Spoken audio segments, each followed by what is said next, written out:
Assalamualaikum warahmatullahi wabarakatuh. Halo sahabat Islam Foundation. Ketika kita mendengar nama Fir'aun, maka tentu dalam benak kita akan tergambarkan bahwa dirinya adalah seorang raja zalim yang kuat dan sombong, lalu kemudian mati mengenaskan di dalam air laut karena sebab tidak mengikuti perintah wahyu Allah dari tangan Nabi Musa alaihi salam. Inilah gambaran umum kita tentang Fir'aun. Semua para peneliti setuju bahwa matinya Fir'aun adalah karena tenggelam di dalam air laut. Hal ini dapat dibuktikan dengan ditemukan kadar garam yang sangat banyak di dalam tubuh Fir'aun saat pertama kali ia ditemukan. Dan kini semua orang dapat menyaksikan jasadnya yang tergeletak kaku sebagai pelajaran dan iktibar bagi kita semua. Allah Subhanahu wa ta'ala sengaja membiarkan jasad Fir'aun tidak rusak dan utuh selamanya guna untuk memberi peringatan tentang umat terdahulu yang pernah mengalami azab Allah karena sebab ingkar. Allah Subhanahu wa ta'ala berfirman dalam Al-Quran, apakah sekarang baru kamu percaya?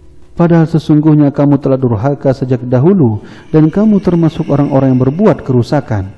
Pada hari ini kami pun menyelamatkan jasadmu supaya kamu menjadi pelajaran bagi orang-orang yang datang sesudahmu, dan sesungguhnya kebanyakan dari manusia lalai terhadap tanda-tanda kekuasaan kami. Dan sekarang yang menjadi pertanyaannya adalah, bagaimanakah kisah sesungguhnya kondisi Fir'aun saat ia ditenggelamkan Allah di dalam laut, dan apa yang terjadi terhadap Fir'aun sebelum ia mati karena azab yang diturunkan kepada dirinya? Simak penjelasannya sebagai berikut.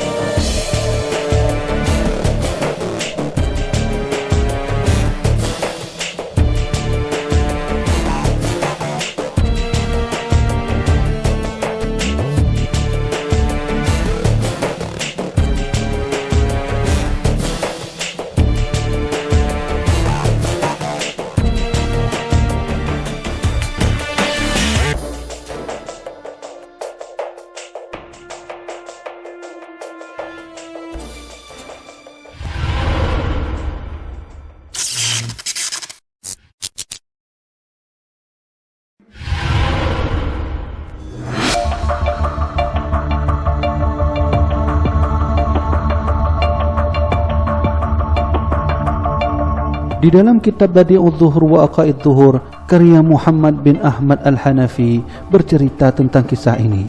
Diriwayatkan bahwa Allah mengutus Jibril dalam wujud manusia yang berpakaian bagus. Dia turun ke bumi untuk menemui Fir'aun. Ketika memasuki rumah Fir'aun, dia ditanya dulu identitasnya. Siapakah anda? Tanya Fir'aun kepada tamunya.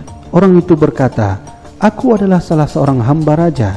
Aku datang kepadamu untuk meminta pendapat. Kemudian dia menceritakan permasalahannya. Aku mempunyai seorang hamba. Aku memberikan segala fasilitasku kepadanya. Aku juga memperlakukan dia dengan sangat baik. Akan tetapi sayangnya, dia bersikap sombong kepadaku. Dia juga tidak mengindahkan hak-hakku. Bahkan dia berani mengatasnamakan diriku. Dia mengaku bahwa karunia yang aku berikan kepadanya adalah hasil jerih payahnya, dan aku sendiri dianggapnya bukan sebagai tuan yang memberikan karunia itu kepadanya. Mendengar penuturan orang tadi, Fir'aun menanggapinya, hamba itu sungguh keterlaluan. Kemudian orang tersebut yang tiada lain adalah Jibril alaihissalam menanyakan lebih lanjut, kalau demikian, hukuman apa menurut anda yang pantas buatnya? Tanya Jibril kepada Fir'aun. Kemudian Fir'aun memberikan pendapatnya, dia harus ditenggelamkan di laut. Fir'aun tidak sadar bahwa dia sedang dijebak. Lalu orang itu meminta Fir'aun untuk menuliskan untuknya hukuman tersebut pada hambanya yang membangkang. Fir'aun bersedia untuk menulisnya dalam sebuah surat untuk selanjutnya diserahkan pada orang itu. Setelah itu, Jibril keluar dari rumah Fir'aun menuju Musa. Kepadanya, dia ceritakan hal ihwal percakapan antara dirinya dengan Fir'aun. Hai Musa, Allah menyuruhmu untuk pergi meninggalkan tempatmu, kata Jibril menyampaikan wahyu Tuhannya. Setelah dialog kecil antara Fir'aun dan Jibril terjadi, akhirnya Musa menyuruh para pengikutnya, yaitu kaum Bani Israel, untuk bersiap-siap melakukan perjalanan jauh. Mereka pun pergi dengan jumlah sekitar 600.000 jiwa. Setelah kepergian Musa dan kaumnya itu tercium oleh Fir'aun, maka tidak menunda-nunda lagi, dia langsung mengumpulkan bala tentaranya agar menyusul mereka. Pasukan Fir'aun yang ikut waktu itu banyak sekali hingga susah untuk menghitungnya. Ternyata Fir'aun dan pasukannya berhasil menyusul langkah mereka dalam perjalanan. Kaum Bani Israel gundah dan berkata, Musa, Fir'aun di belakang kita. dia berhasil menyusul kita. Dan Musa berusaha untuk menenangkan mereka. Beliau berkata, "Jangan cemas, Tuhanku selalu bersamaku, dia akan menunjukkan jalan keluar padaku." Maka tak lama kemudian Allah mewahyukan pada Musa untuk memukulkan tongkatnya pada laut yang ada di depannya. Setelah tongkat itu dipukulkan, tiba-tiba di depan mereka terhampar jalanan. Jalan itu ada 12 ruas, masing-masing suku menumpus ruas jalannya masing-masing. Karena jumlah ruas jalan tersebut sesuai dengan jumlah suku mereka. Mereka menelusuri jalan itu sambil saling melihat antara satu dengan yang lainnya. Barisan mereka diapit oleh Musa yang berada di depan dan Harun di belakang, sehingga mereka berhasil melewati lautan tersebut. Ketika Fir'aun, Haman, para menteri dan semua pasukannya sampai di pinggiran laut, mereka menemukan Musa dan pengikutnya sedang berjalan menelusuri lautan. Saat itu air laut kering layaknya terkuras. Fir'aun berpikir bolak-balik untuk menentukan pilihannya antara mengejar Musa yang ada di tengah lautan dan tidak. Dia sendiri sebenarnya ingin meneruskan pengejarannya, tetapi kuda betina yang ditungganginya berontak. Maka akhirnya Jibril menunggangi kuda penjantan dan masuk ke lautan itu. Kemudian kuda Fir'aun ikut di belakangnya karena tertarik pada penjantan tersebut. Fir'aun dan kaumnya kemudian masuk ke tengah lautan itu tanpa ada seorang pun yang tersisa di pesisir.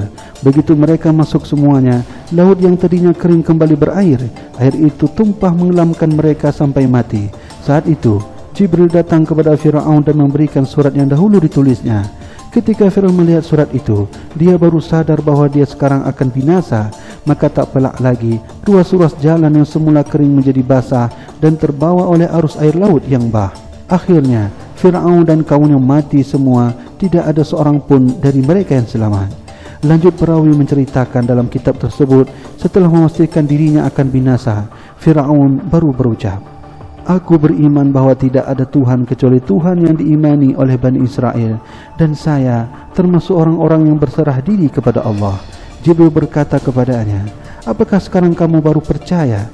Padahal kamu sungguh telah durhaka sejak dahulu dan kamu termasuk orang-orang yang berbuat kerusakan." Allah berfirman, "Pada hari ini kami selamatkan jasadmu supaya kamu menjadi pelajaran bagi orang-orang yang datang setelahmu."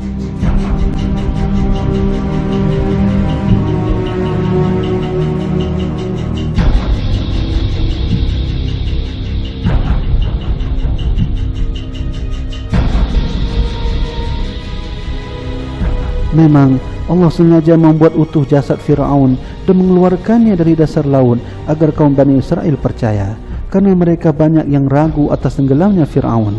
Dengan itu mereka menjadi yakin bahwa Fir'aun dan semua pengikutnya telah mati tenggelam. Dengan demikian Allah memberikan wilayah dan properti Mesir kepada Bani Israel. Inilah kisah singkat tenggelamnya Fir'aun yang tenggelamkan oleh Allah Subhanahu wa Ta'ala. Dan sebelumnya Fir'aun didatangi oleh Jibril dan memberi nasihat kepadanya, namun ia tidak mengetahui bahawa seseorang yang menyamar itu adalah Jibril alaihi salam.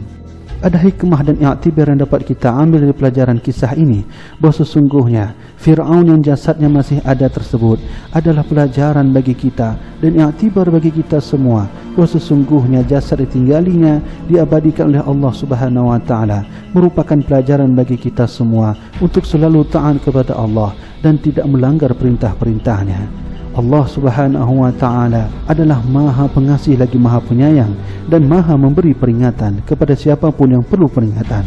Wallahu a'lam bishawab. Semoga penjelasan ini bermanfaat. Wassalamualaikum warahmatullahi wabarakatuh.